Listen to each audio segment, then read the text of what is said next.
Magandang araw sa inyo mga kabansa. Kayo ay nasa Iparas kay Paras. At ito yung lingkod, Ado Paglinawan, na nagbubungad ng pagbati ng ating sekretary. Magandang hapon po, Paring Ado. At of course, again, to our beloved Filipino brothers and sisters, magandang hapon naman po sa inyo lahat. At alam namin ni Paring Ado na kayo ay lulun pa rin sa kahirapan.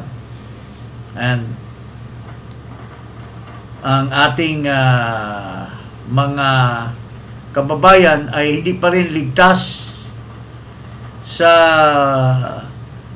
mga ugali ng mga opisyal, lalo na sa Armed Forces of the Philippines, sa NSA, sa Coast Guard, yung kanilang warmongering attitude, Paring Ado.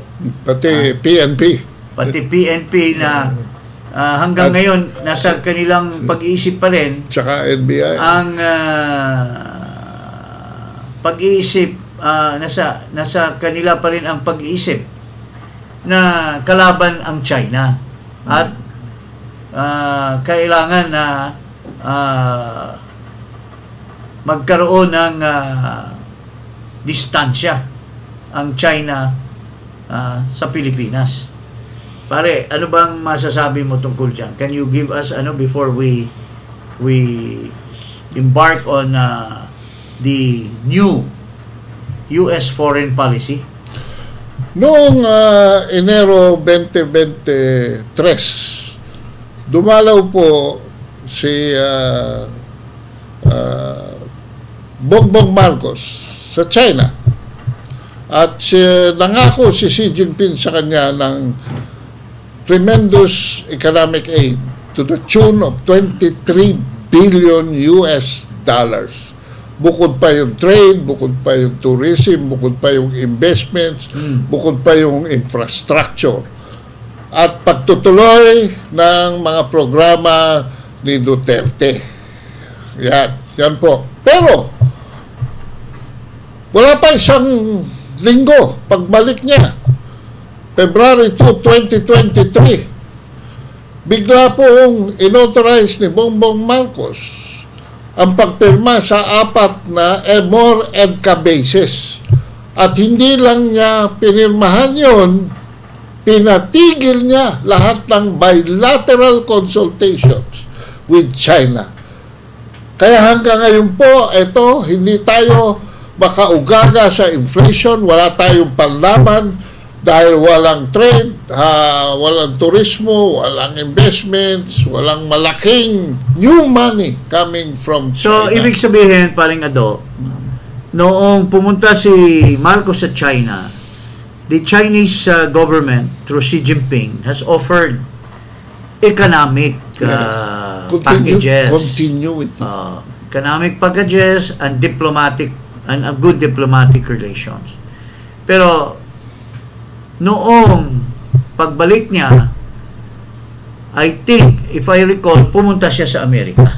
Oh, eventually, yes. Pumunta siya sa Amerika at doon nagbago ang foreign policy niya. Yung una, pag-uwi niya, sabi niya, we should be friends to all and enemy to none.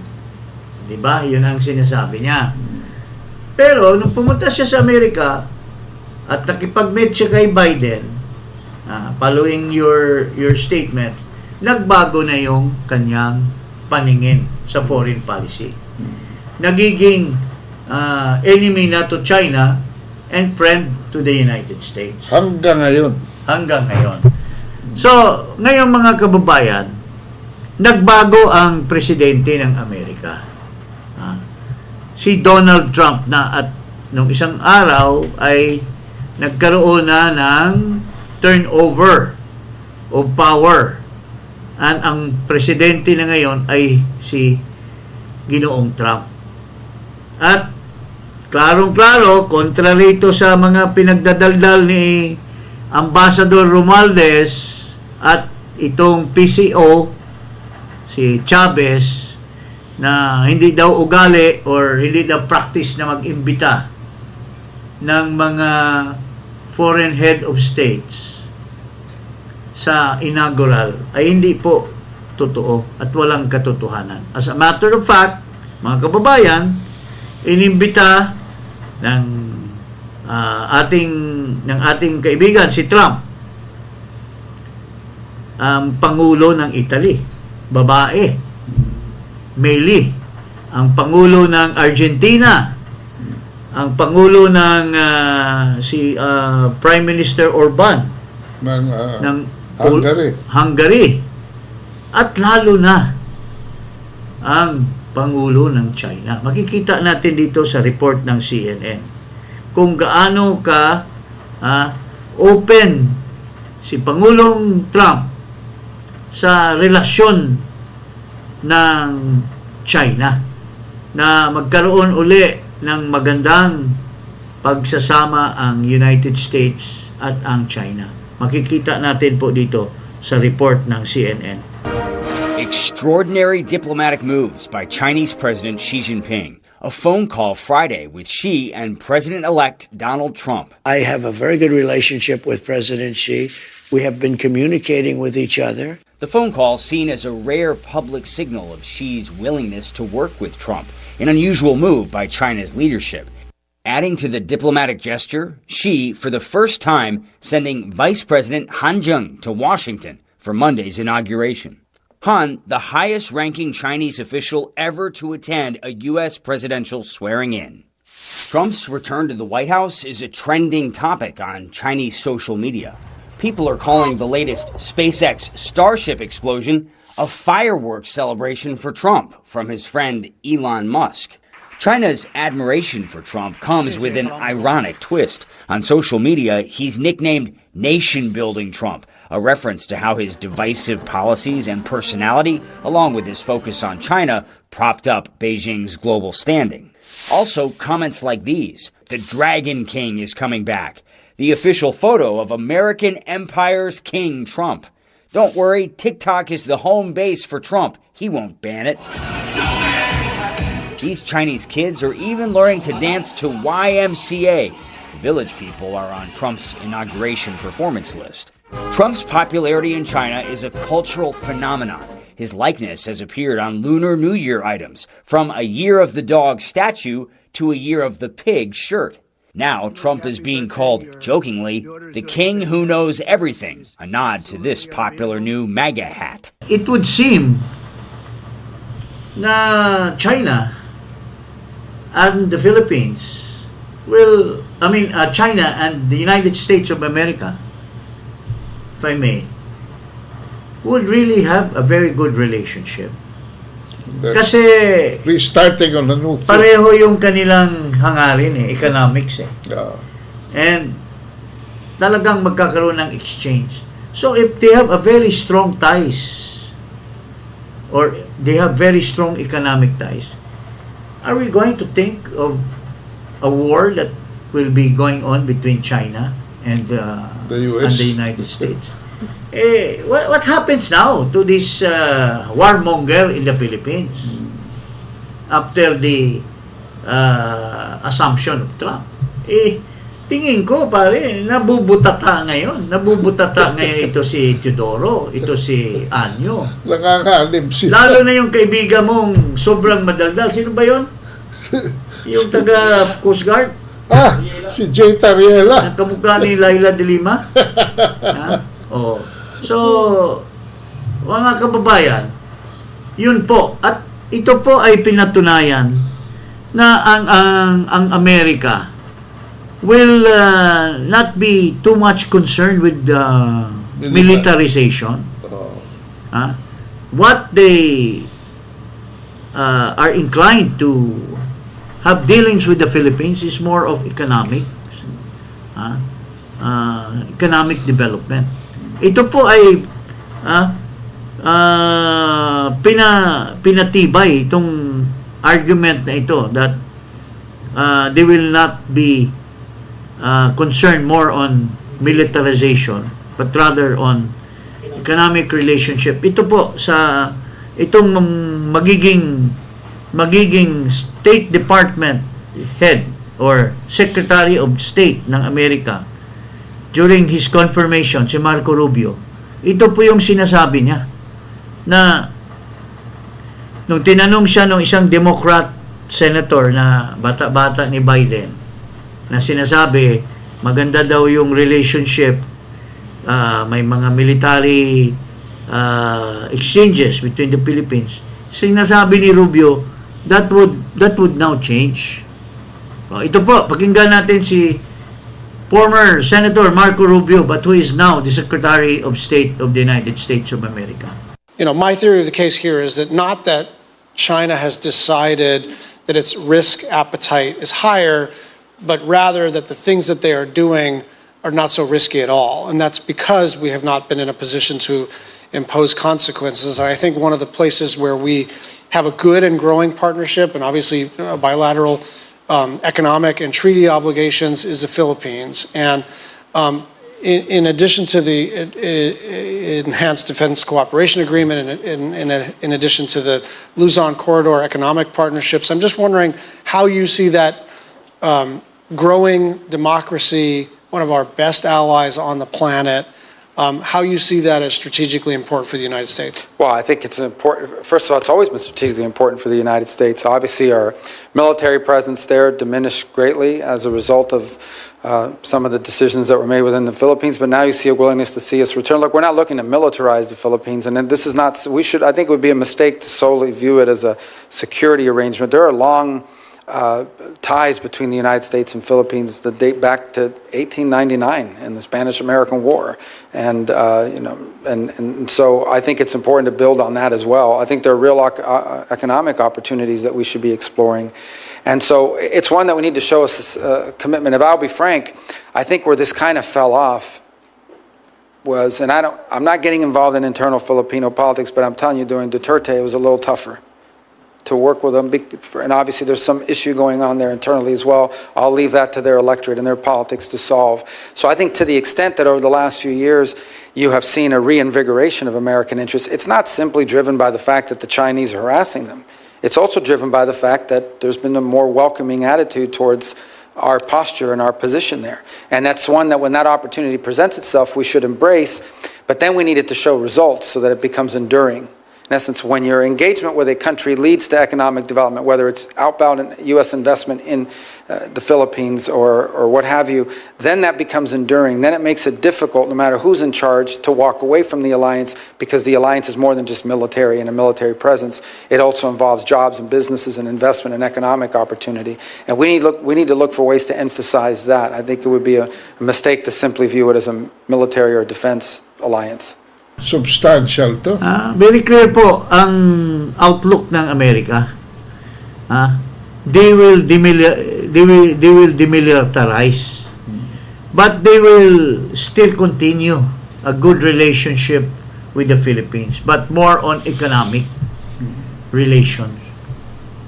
Although there were already ties, long ties with the Philippines and the United States, but they'd rather be more concerned with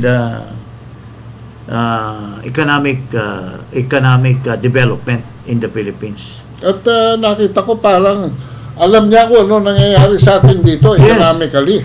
Because mention niya yung mga specific economic He mentioned Duterte, dahil sa panahon daw ni Duterte, medyo alam naman si President Duterte was not so friendly initially with the time of Obama. But when Trump came in on his first term, nagkaroon ng kasi Obama nakialam kasi doon sa human rights natin. Kaya umaayaw si Duterte. Pero now, it's a new Trump administration. Part 2. So that would bring in that would usher fresh air. a new era of friendship, but more on, according to Secretary Rubio of the State Department of the United States, it will be more lasting, more enduring if the relationship is not military but economic.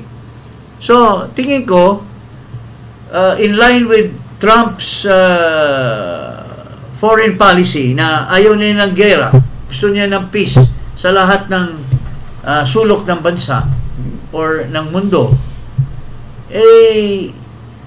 I think, thinking ko dito, pupull out nila yung mga military hardware, pupull out nila yung mga sundalo dito sa Pilipinas. Lalo na with the advent of their friendship with Xi Jinping. Oo. So, Iiwas sila sa escalation. mawawala iiwas sila sa yung problema. thinking na bili tayo ng mga hardware, bili tayo ng kasi Mga parating missile. naisip ni Gibo, ni Bronel na magkakagira tayo sa China later on. Kaya bumili tayo. But with this new foreign policy of the United States, magiging kaibigan nila ng China, there is no room anymore for a war that will erupt between the United States and China. And, So, ergo, bakit sila makipag-away sa China for the sake of the Philippines? On the contrary, the United States would even impose on the Philippines to have a bilateral agreement, a diplomatic agreement, rather than militarization, rather than confrontation. confrontation. Tsaka bilateral with China, bilateral with the Philippines, and multilateral. Sinabi niya yun. Yeah. At saka, the fact na hindi inimbita si Marcos, sinasabi ni Rubio, nung Democrat senator na long time, very solid relation with the United States and the Philippines, hindi man inimbita. So, iba ang thinking ni Trump. Parang, hindi niya type si Bongbong Marcos. Hindi nga nabanggit eh. Tapos, in spite of the fact na nanalo na si Trump, nakipagdaldalan pa, tumawag pa kay Kamala Harris. Itong si Bongbong. Oh, di ba? Recently daw, kinausap si Kamala Harris. Talagang KSP eh. Paano na ako ngayon? Yan ang So, problema yun po mo.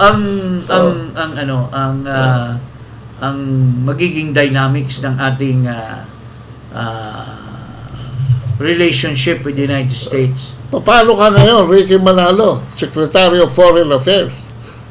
Magigising ka na ba? Magagamit naman natin ang iyong talino, na matagal mong pinipi under Bongbong Biden administration. Kasi, alam mo, si Ricky Manalo, with due respect, hindi siya makakagalaw.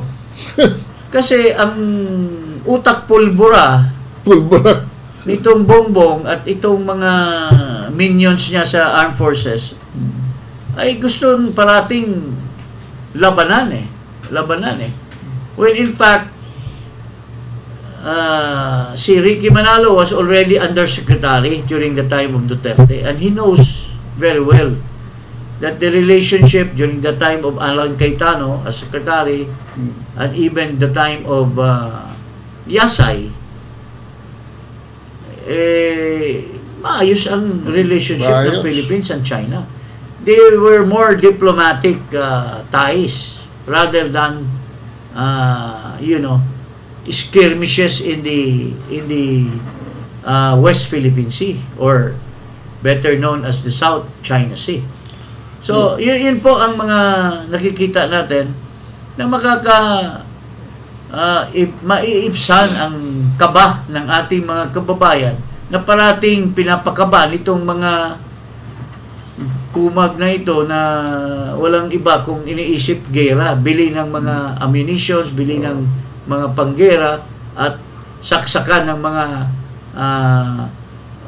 rockets or mga ano dyan sa mga EDCA sites na yan. Para i-divert lang ang attention ng sambayanan from the economic collapse that is happening. Yes. And the unbridled inflation na wala nang, ang pera natin wala nang mabili. At tumaas pa ang self-perception ng poverty from 59 to 63%. Can you imagine? Tsaka balita ko pare, hindi ko lang narinig ko lang sa isang kaibigan ko, which is very reliable source. 19% na lang daw ang performance and trust rating ni Marcos Jr. Yung isang opisyal bumulusok daw pababa, 9% na lang paano na yan? Tapos kakaproblema pa ngayon sa blank check at mga 2025 budget. Oo. So hindi pa tapos itong I think yung mga naglabas ng kanilang lalo na yung mga hindi pumirma sa bicameral conference committee report sa Senado ay like Senator Pimentel, I think he did not sign. Si Bongo, si Bato, there is more pressure on their part to raise the issue, ayusin yung nyo na. legality ng 2025 budget. Hanggat may pasensya pa ang taong bayan. Or better still, itong mga kaliwete na nagsasalita na ngayon dahil siguro hindi masyadong labigyan ng abuloy, hindi daw sila nakatanggap ng kopya. Paano naman Baka hindi na nila natanggap. paano naman kayo nag-ratify kung are you blindly signing a document in Congress? Nakakaano naman yan. Now, talking about the Kaliwete, itong merong isang makulit na abogada ng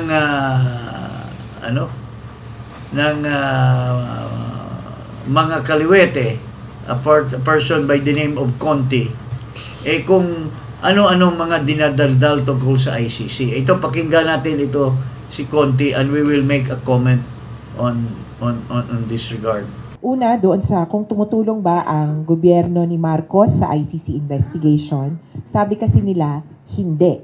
At palagay ko walang direktang suporta silang ibinibigay sa ICC sa kasalukuyan dahil sa posisyon nila. Pero napakalaki ng indirect support nila sa pamamagitan na lang ng Quadcom na balik ulit sa forefront at nagkaroon ng kahit paano investigation tungkol dun sa patayan. Na iharap ulit itong mga retired na mga general, yung mga police, na yung iba nakapagpaliwanag and most importantly, nakaharap ang mga biktima sa isang government agency at napaniwala itong Committee on Human Rights, si Kong Abante, na hindi alleged or kwentong kutsero lang yung mga patayan, totoong nangyari.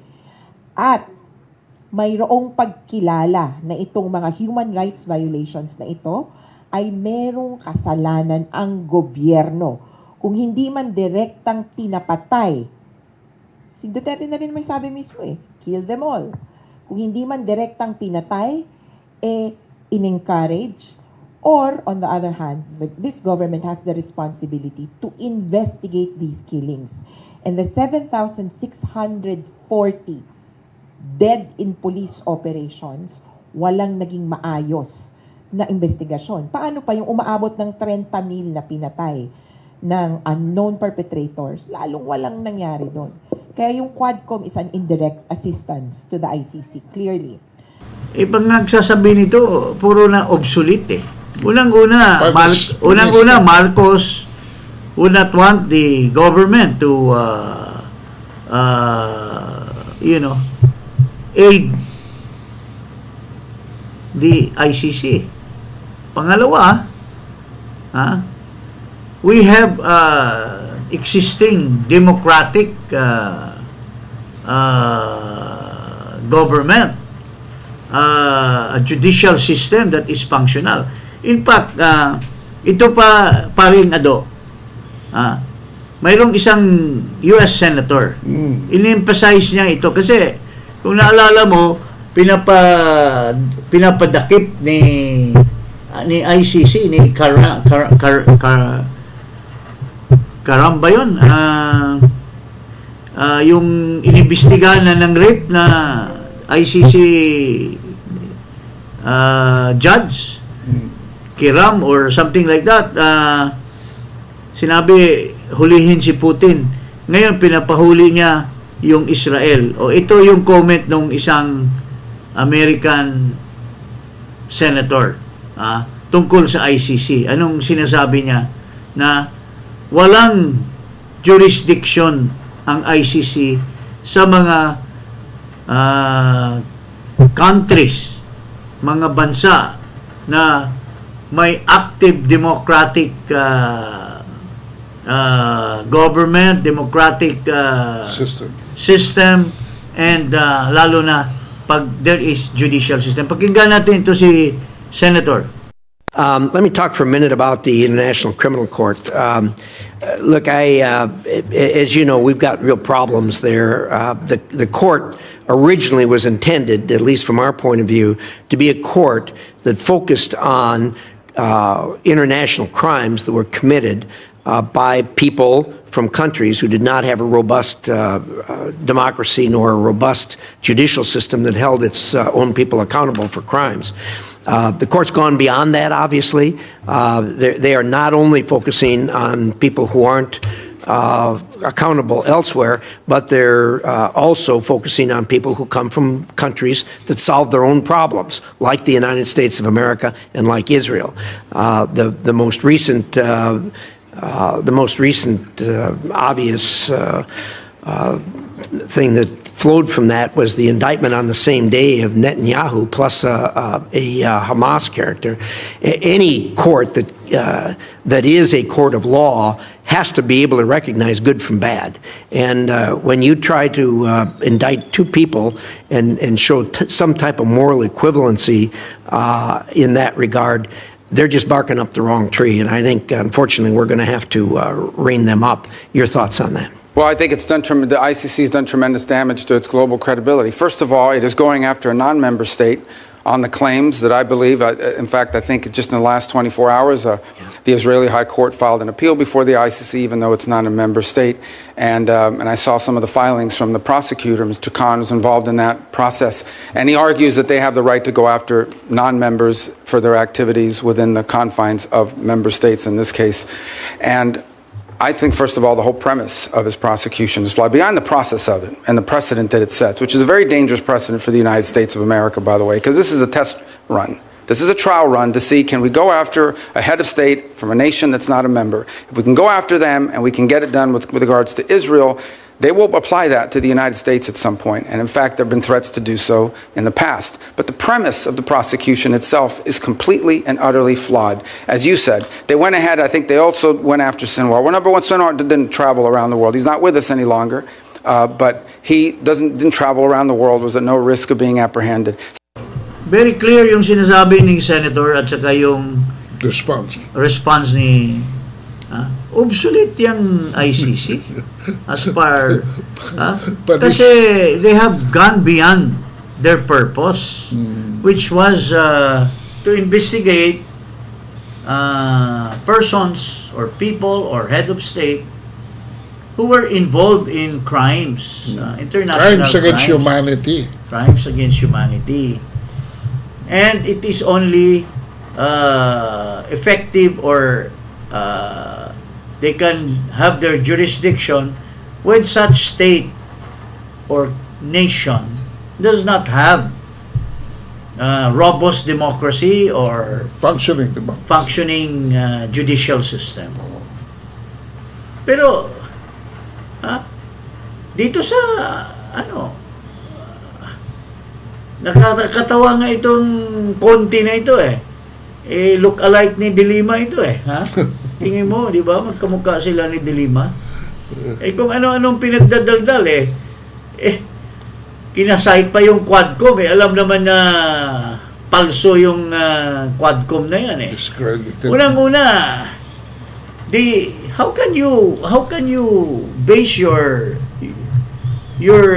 evidence or findings from a committee that does not observe due process, that does not follow the rules of court?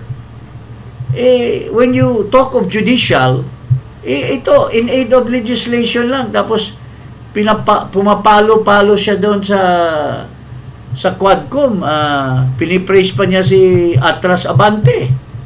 How can you use that? In fact, the Department of Justice, which is a functioning part of the judicial system, is bound to investigate President Duterte based on facts. Hindi yung Quadcom hearing, hearsay, puro hearsay. Tapos pinipwersa yung kay Grijaldo gusto pang piliting magpirma ng kanyang signature na gawa-gawa. So, kakatawa itong konti na ito kung ano pinagdadaldal tungkol sa ICC. Anong pangalan? Presumption of perjury ba ang tawag doon? If I remember it right. But that's technical. Dito huwag natin kalilimutan sa paggugurgol nyo kay Duterte na ang first wife ni Duterte ay German Jew. Medyo hindi related sa pinag-uusapan natin, pero lalima naman inyong analysis. Huwag kayong matagal na kumita yung ICC argument na yan. Nagkamotobato na tayo. Ano pa ang pangalan ng isa? Las Cañas. Las Cañas. Tapos ang kakampi nito, si Laila Matobato de Lima. At saka yung paborito mong ex-senator. Yung virus. Infected by virus. Si Trillanes. We don't even have to mention that kasi that guy is non-entity. Kulelat daw doon sa eleksyon sa Caloocan ang kailaban niya ang liit-liit lang na tao. Liit-liit na tao pero mahal ng taong bayan sa Caloocan. Kaanak nung kaibigan ko na si former mayor at Congressman Oscar Malapitan. So these people are panggulo lang talaga sa ating gobyerno. Nagre-recycle lang para. Actually, wala naman talagang pumapansin nila. Gustong magpapansin. Kagaya nitong si Conti, pa-interview. Ano ba naman sinasabi mo? Sinasabi na nga na walang jurisdiction. Unang-una, sinabi ni Senator Rubio, who's going to be the Secretary of State, na wala namang saysay itong ICC. Inuhuli ngayong yung kanilang investigador pinaimbestigahan ng mga judges dahil for sexual abuse, pervert. Yun ang amo nung babaeng kulot-kulot na French looking na pumunta dito sa Pilipinas Yung Portur. Sino ba yung nakalimutan Kiki na pangalan? Well, anyway, so yun po mga kababayan, with due respect, ang bottom line dyan, sinabi na yan ni former Solicitor General, former Secretary of Justice, and now Solicitor General Guevara, that we are no longer members. Sabi ni Rubio, those states which are not member, like the United States and Israel, wala kayong jurisdiction dito. Ang imbestigahan nyo yung buong tribe, yung Rohingya sa Myanmar. Yun ang kasi military yun, hindi democratic space ang nangyayari doon. So yun ang mga imbestigahan nyo. Pero hindi rin naman nila mahuhuli. Kagaya ni Putin, nagtatago ngayon si Khan kasi pag pumunta siya doon sa state na kakampi ni Putin, huhulihin siya. Siya ang huhulihin, hindi si Putin ang mahuli. Hindi, tsaka maraming pagbabago po mangyayari sa mundo at lalim-laliman naman natin ang ating mga analysis, ano ha? At lawak-lawakan natin ang ating kaisipan. Sabi nga ng mga Chinese, the Dragon King is coming back. So, maraming pagbabago, hindi lamang pagbabago ng termino, no? Kung sino ang bagong pangulo ng Estados Unidos. At There will be a very substantial clear, change in very clear relationship. na sinasabi ng isang Democrat senator na, Philippines has a very close and long ties with United States. But he's a Democrat. The president is a Republican. And he thinks that the United States is not going to be involved in any new war, new, Kaya sinuot ko itong t-shirt na ito Peace. peace. World peace ang priority ni Donald Trump. Okay, so dito na lang po tayo. Magandang hapon po sa inyo lahat. Huwag kalimutan mag-subscribe dito sa Paras kay Paras at i-click ang notification bell.